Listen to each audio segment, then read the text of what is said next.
Hello friends, मैं हूं प्रवीण कुमार और आप सभी को दिल से बहुत बहुत स्वागत करता हूं अपने चैनल द्रोण ज्ञान में। आज हम एक स्पेशल वीडियो लेकर आए हुए हैं जिसे देख लेने के बाद आप सभी को सेमेस्टर बैक का डर दूर हो सकता है, क्योंकि इस वीडियो में हम फाइनल ईयर डिप्लोमा स्टूडेंट के कॉमन पेपर मैनेजमेंट का प्रीवियस ईयर क्वेश्चन 2011 से लेकर 2019 तक ऑब्जेक्टिव का आंसर किए हुए हैं। और एक बात बता देना चाहता हूं फ्रेंड्स कि मेरे द्वारा ऐसा वीडियो इसलिए बनाया जा रहा है क्योंकि आप सभी को पता होगा कि कोविड-19 की वजह से फाइनल ईयर स्टूडेंट और अनदर सेमेस्टर के स्टूडेंट का सिलेबस पूरा नहीं किया गया है और स्टूडेंट भी अपने घर में सुरक्षित हैं, क्योंकि ये कोरोना महामारी पूरे देश भर में एक वैश्विक महामारी की तरह फैल चुकी है और एसवीटी के द्वारा कोई भी नोटिस भी जारी नहीं किया जा रहा है कि वे फाइनल ईयर के एग्ज़ाम लेंगे कि प्रमोट करेंगे।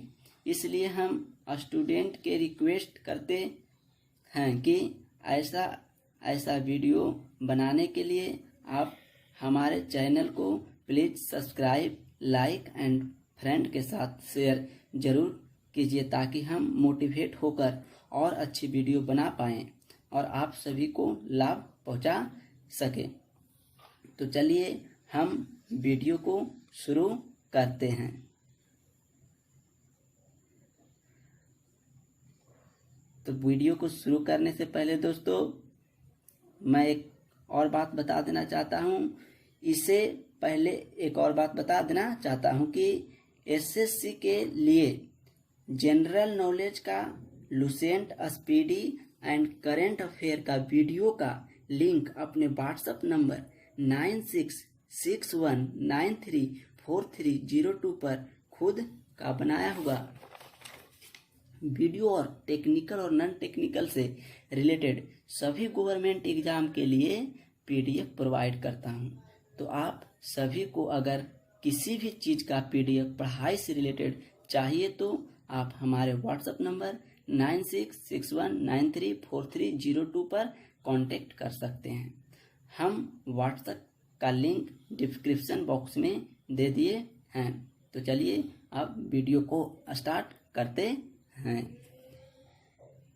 तो आइए सबसे पहले तो चलिए फ्रेंड, फर्स्ट ऑफ ऑल हम 2011 के पेपर को देखते हैं।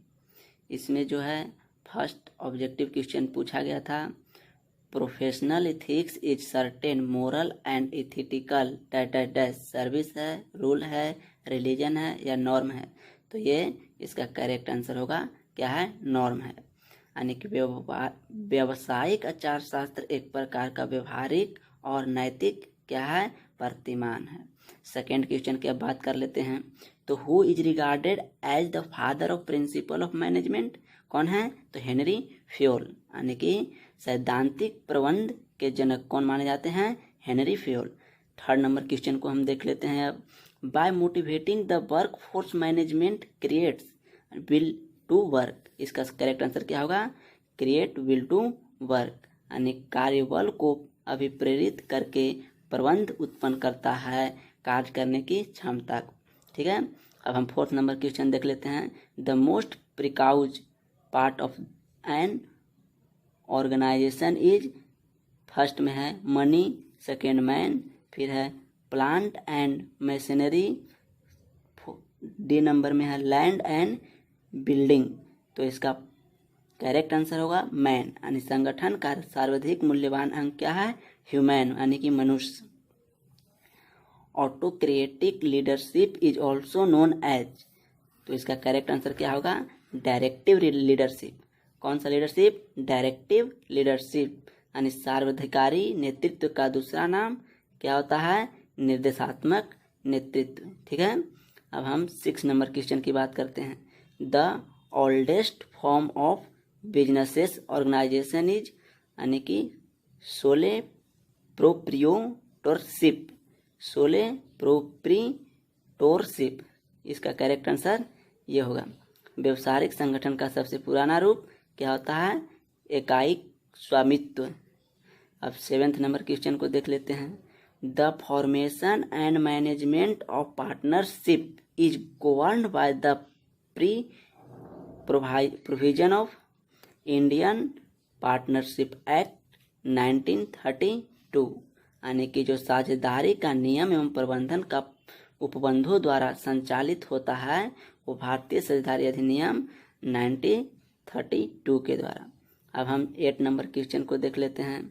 The in provide limited company the maximum number of share holder are, तो कितना होता है? 20, यानी कि निजी सीमित कंपनी में अंशाधिकारियों की अधिकतम संख्या होती है कितना? 20, यानी 20। 9th नंबर क्वेश्चन को अब देखते हैं। Which one of the following businesses organisation is subject to supervision and control by certain department of state government, तो इसका करेक्ट आंसर क्या होगा? Cooperative organisation. ठीक है, यानी कि निम्नलिखित में से किस व्यवसायिक संगठन का पर्यवेक्षण एवं नियंत्रण राज्य सरकार के एक नियत विभाग द्वारा किया जाता है, तो वो कौन होगा? सहकारी संगठन। ठीक है, अब हम 10th नंबर क्वेश्चन को पढ़ते हैं। Leadership is the behaviour that affects the behavior of other people more than their behavior affects that of the other leader who told this यानी कि इसे कौन कहा था? किसने कहा था? पीटर एफ ड्रकर, कि कुंडज एम बम O'Donnell, Michael J CS Lapierre एवं फनस्वर्थ, तो इसका करेक्ट आंसर क्या होगा? Lapierre and Farnsworth. ठीक है, तो आगे क्वेश्चन चलते हैं। 11th नंबर। Who has made a distinction between an inventor and an innovator, यानी कि इसमें से किसके बहिष्कार एवं नव प्रवर्तक में भेद किया जाता है? अब इस तो कौन होगा? जे संपुटर। ठीक है। The starting point of all businesses activity is क्या होगा? इवोल्यूशन, यानी सभी व्यवसायिक क्रियाओं का प्रारंभिक बिंदु क्या होता है? समीक्षा होता है। ठीक है, फिर कह रहा है directors of a board of joint stock company are, यानी कि जो डायरेक्टर्स होता है, यानी कि क्या कहा जाएगा? इलेक्टेड बाय शेयर होल्डर, यानी कि एक संयुक्त पूंजी कंपनी के बोर्ड के निदेशक लोग क्या होते हैं? अंश पत्र धारकों द्वारा चुने जाते हैं। फिर बोला जा रहा है the basic goal oblique and result which an organization wants to achieve is known as क्या? ऑब्जेक्टिव, यानी मूलभूत लक्ष्य, अंतिम परिणाम जिसे एक संगठन प्राप्त करना चाहता है कहा जाता है क्या? उद्देश्य। अब हम 15 नंबर क्वेश्चन को देख लेते हैं। A span of supervision is also known as, यानी कि पर्यवेक्षण विस्तार को अन्य शब्दों में कहा जाता है span of coordination, span of authority, span of management, span of leadership, तो इसका करेक्ट आंसर होगा स्पेन ऑफ मैनेजमेंट। अब हम 16 नंबर क्वेश्चन को देख लेते हैं। In an organization authority follows from bottom to upward, top to downward, both ways, none of this, तो क्या होगा इसका? टॉप टू डाउनवर्ड की ओर। संगठन में सत्ता का प्रवाह होता है ऊपर से नीचे की ओर। ठीक है, अब हम 17 नंबर क्वेश्चन को देख लेते हैं। The problem of flow of work should be solved by the clerk, कि द ऑफिस मैनेजर, कि द गवर्नमेंट, कि द सोसाइटी। कार्यवाहक की समस्या का समाधान होना चाहिए किसके द्वारा किया जाता है? द ऑफिसर मैनेजर, यानी कि जो ऑफिस का मैनेजर होता है उसके द्वारा क्या होता है? इसका समाधान किया जाता है। अब हम 18 number question, to press the right button to get a desired reaction this statement is related to, यानी कि अपेक्षित प्रतिक्रिया प्राप्त करने हेतु सही बटन दबाना यह कथन संबंधित है ऑर्गेनाइजेशन से, मोटिवेशन या प्लानिंग या cooperation.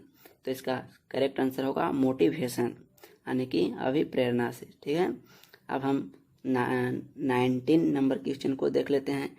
Supervisors job is difficult because he is a linking pin between management and workers, यानी इसका करेक्ट आंसर क्या होगा, he is a linking pin between management and workers, यानी पर्यवेक्षक का कार्य कठिन है क्योंकि वह प्रवर्धक एवं कामगारों के बीच कड़ी होता है। ठीक है, अब हम 20 नंबर क्वेश्चन को देख लेते हैं। The consumer protection act 1986 comes into force from, तो इसका आंसर क्या हो जाएगा, अप्रैल 1987, यानी उपभोक्ता संरक्षण अधिनियम 1986 लागू हुआ तो अप्रैल 1987 में। तो ये 2011 में पूछा गया क्वेश्चन था। अब हम बात कर लेते हैं 2012 का। तो चलिए 2012 जो कि पूछा गया है उसके बारे में भी हम बात कर लेते हैं। आगे वीडियो में इसी तरह से हम और सभी प्रीवियस ईयर क्वेश्चन के बारे में बात करेंगे।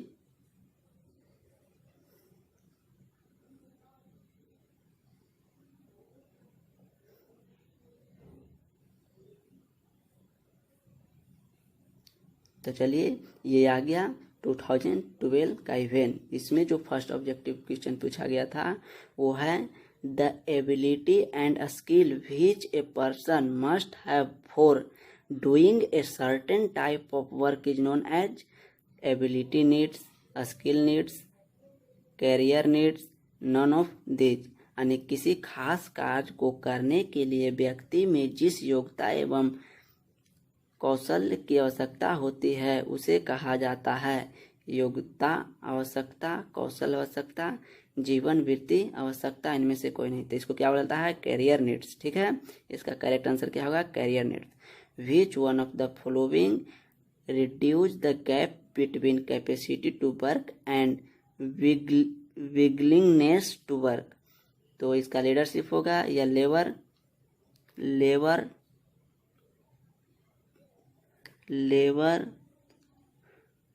टर्नओवर या मोटिवेशन या नन ऑफ दिस। तो इसका करेक्ट आंसर क्या होगा, मोटिवेशन, यानी निम्नलिखित में से कौन सा कार्य करने की क्षमता एवं कार्य करने की इच्छा की रिक्ति को कम करता है। तो क्या है, मोटिवेशन, यानी अभिप्रेरणा।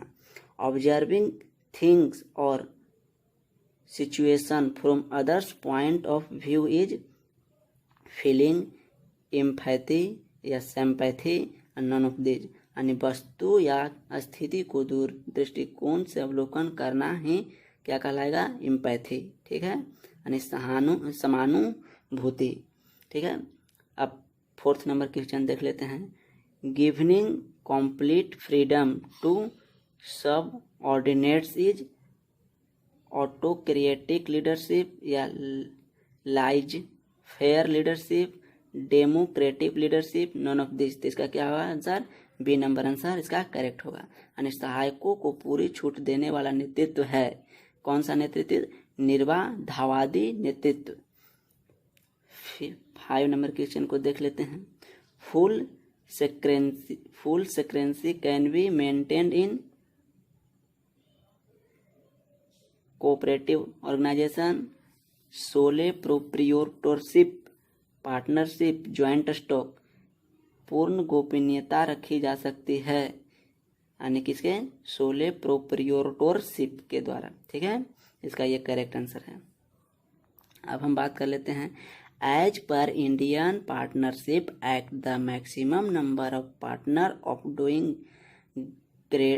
General business. तो इसमें कितना होगा, 20, यानी 20। साझेदारी अधिनियम के अनुसार समान व्यवसाय में साझेदारों की अधिकतम संख्या होती है कितना, 20। ठीक है, एक company director can be an individual, यानी एक कंपनी का निदेशक हो सकता है एक व्यक्ति, कोई भी कंपनी का निदेशक एक ही व्यक्ति होगा, ठीक है। When at least 51% share are in the hands of government meant it is called, यानी जब सरकार के हाथ में 51% अंश होता है तो उसे कहा जाता है पब्लिक कंपनी। उसको क्या कहा जाता है? पब्लिक कंपनी, यानी कि सार्वजनिक कंपनी, ठीक है। अब हम 9th नंबर क्वेश्चन को देख लेते हैं। The first systematic theory of organization is also known as scientific management theory, यानी कि क्या बोला गया? संगठन का प्रथम सुव्यवस्थित सिद्धांत है वैज्ञानिक प्रबंधन सिद्धांत, ठीक है। इसका करेक्ट आंसर होगा the code of conduct for management is prepared by, क्या होता है? The institute of companies secretaries of India, यानी कि प्रबंधकों के लिए आचार संहिता तैयार करता है भारतीय कंपनी सचिव संस्था, ठीक है। इसका करेक्ट आंसर हो जाएगा in which category marketing manager comes, यानी कि मार्केटिंग मैनेजर मैनेजमेंट के किस लेवल में, किस कैटेगरी में आता है? तो मिडिल लेवल मैनेजमेंट के कैटेगरी में आता है मार्केटिंग मैनेजर, ठीक है। इसका correct answer once accountability once accountability can be assigned, इसका आंसर क्या होगा? कैन बी एसाइंड, यानी कि अपनी जिम्मेवारी सौंपी जा सकती है, अपनी जिम्मेवारी क्या कर जाती है? सौंपी जा सकती है। If we make people responsible without any power, यानी कि कह रहा यदि हम बिना शक्ति दिए लोगों को उत्तरदायी बनाते हैं तो क्या कहलाता है? यह यातना है, यानी इट इज हेल। अब हम 14 नंबर क्वेश्चन को देखते हैं। The industry development block of India IDBI was made an autonomous institution इन, यानी कि फरवरी 1976। बोला जा रहा है कि भारतीय औद्योगिक विकास बैंक स्वायत्त संस्था बनाई गई, यानी कितना में? फरवरी 1976 में। Project report is operating document, यानी परियोजना रपट है। क्या है? परियोजना रपट विषय सूची है, ठीक है। अब हम 16 नंबर क्वेश्चन की बात करते हैं। Indian factories act 1948 comes into force on 1 अप्रैल 1949, यानी भारतीय कारखाना अधिनियम 1948 लागू हुआ 1 अप्रैल 1949 को। ये करेक्ट आंसर होगा। The work which a manager performs to arrive at conclusion is called यानी कि क्या होगा इसका आंसर? Decision making. क्या होगा इसका करेक्ट आंसर? डिसीजन मेकिंग, यानी उस कार्य को जो एक प्रवर्धक निष्कर्षों पर पहुंचने के लिए करता है कहा जाता है निर्णय यानी decision making. The real owner of joint stock company, तो शेयर होल्डर जो होता है उसका रियल ऑनर होता है, यानी संयुक्त पूंजी कंपनी का व्यावसायिक स्वामित्व होता है, वो कौन होता है? अंशधारी, ठीक है। अब हम 19 नंबर क्वेश्चन की बात करते हैं। Which of the following management function are closely related? Planning और organizing, planning and staffing, planning and controlling, planning and coordinating, यानी कि इसका करेक्ट आंसर हो जाएगा प्लानिंग एंड ऑर्गेनाइजिंग।